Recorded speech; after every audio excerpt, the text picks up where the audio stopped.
Hey folks, this is Billy DKY, the truth seeker that simplifies and demystifies. This is going to be my top 10 tweets of the week review.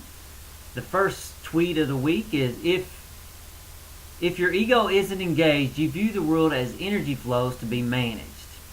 If your ego is engaged, you view the world as objects to fulfill your desires. So let's take a woman for instance. You look at a woman, and if your ego is engaged, you're viewing it as some pleasure for you, sex or this or that, whatever.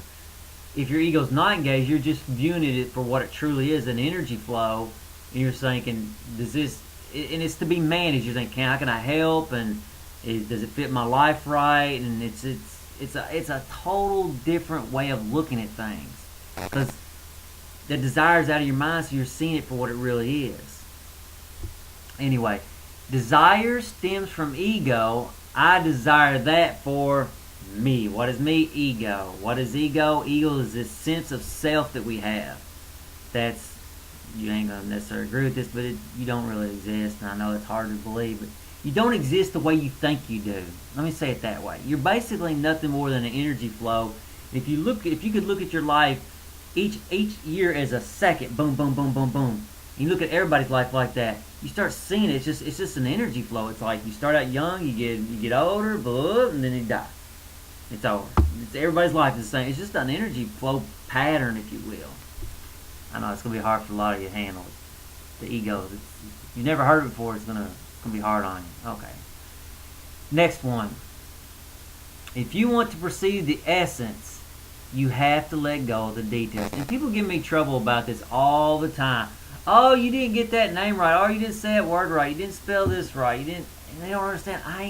I'm not worried about the details. That is, I'm not worried about the details any more than it helps me perceive the core of what's really going on in life. So, when you're caught up in the details, it's like being in the middle of a forest.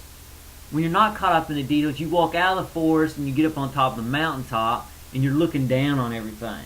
And if you're really good, you're probably up in the shuttle looking down on everything and get even a higher view. So back out of the details. People get in trouble all the time. They get caught up in the details. I mean, look at science. It always gets caught up in the details, and it always gets lost, and it pretends it has the answers when it doesn't. And what does a politician do when he doesn't want to answer your question? He blinds you with details while pretending to have the answers. When he doesn't say anything, you're like, I don't even know what my question was. So anyway, next tweet. Don't allow anyone to draw you into their misery. As I've made more spiritual progress, you become more intuitive, you're more aware of what you're thinking, you're more aware of what other people are thinking and how they're thinking about you, and it can really piss you off. You see how people really think about you, and it really don't make, it can make you feel, it can make you feel violent towards them.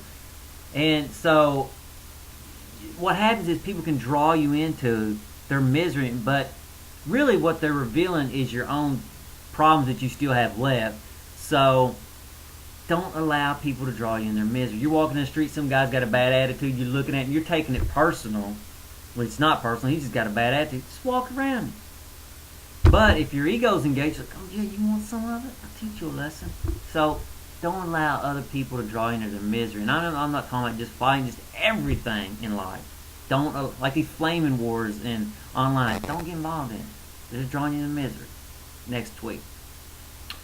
What would you do if you had no hope of changing the person you're infatuated with? Then that is your answer on what you should do. And we all get in trouble with people like, oh, I'm not in love with her. I'm in love with what I can make her in my mind. Forget what you can make her in your mind. Drop that. Let go of it. Make your decision based on reality, what's actually there. If she can't be it in reality, if she's not actually changing the way you want her to be, and I'm not saying with you trying to change her, if she's not, let go of her. Again, what would you do if you had no hope of changing the person you're infatuated with? Because you might not be able to change them much. So, anyway, next tweet. You don't need to go anywhere for spiritual training. The world is more than gracious enough to offer you endless opportunities to train. When I started this, I didn't know if I was supposed to go to some Buddhist monastery or monk, whatever they call them.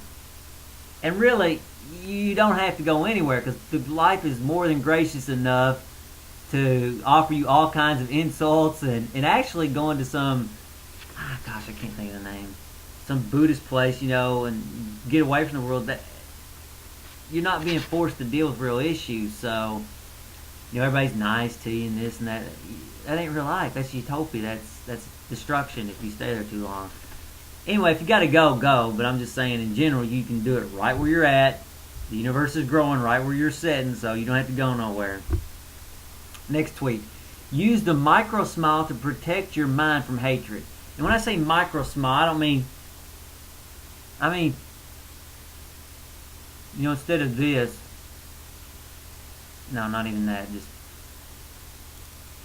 basically it's just like a 5% smile, 5%, and it protects your mind from getting caught up in all the hateful thoughts, and do it in baby steps. It'll build over the days. You're carrying that micro smile around with you, and it's not a burden to carry around a micro smile. So try it, see if you find any power in it. Next tweet. A wise man helps a fool. The fool mocks the wise man. To mock the wise is to ensure suffering.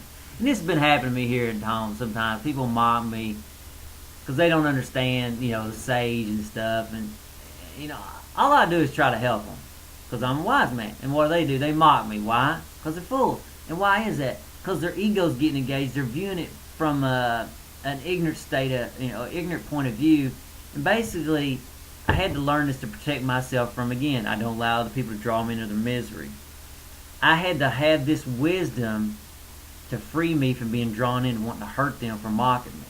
However, once you get that wisdom, you realize they're going to suffer for being ignorant. And I wouldn't want to be them, you know what I mean? So when somebody's trying to help you, you really shouldn't be mocking them. Anyway, next point. Hope is a positive spin on an unfulfilled wants. A lot of people, hope's a wonderful thing. No, hope is not a wonderful thing.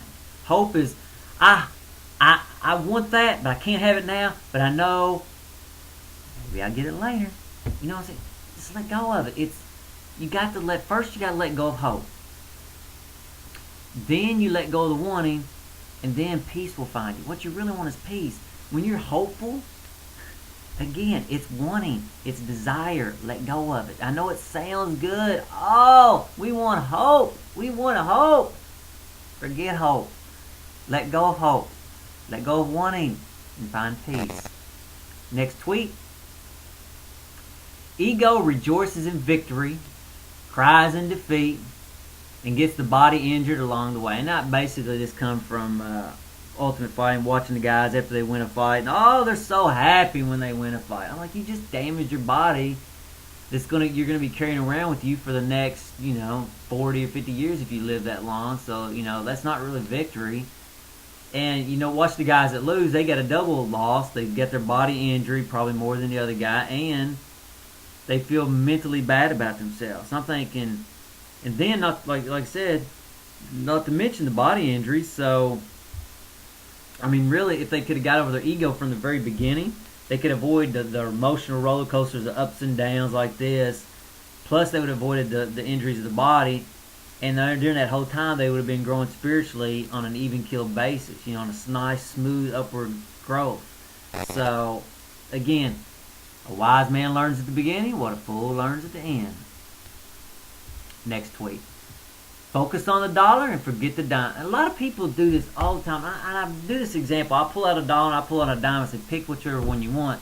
And they'll always pick the dollar. I'm like, well, why aren't you doing that in the rest of your life? I got a donut over here and I got a carrot. Which one to pick up the donut?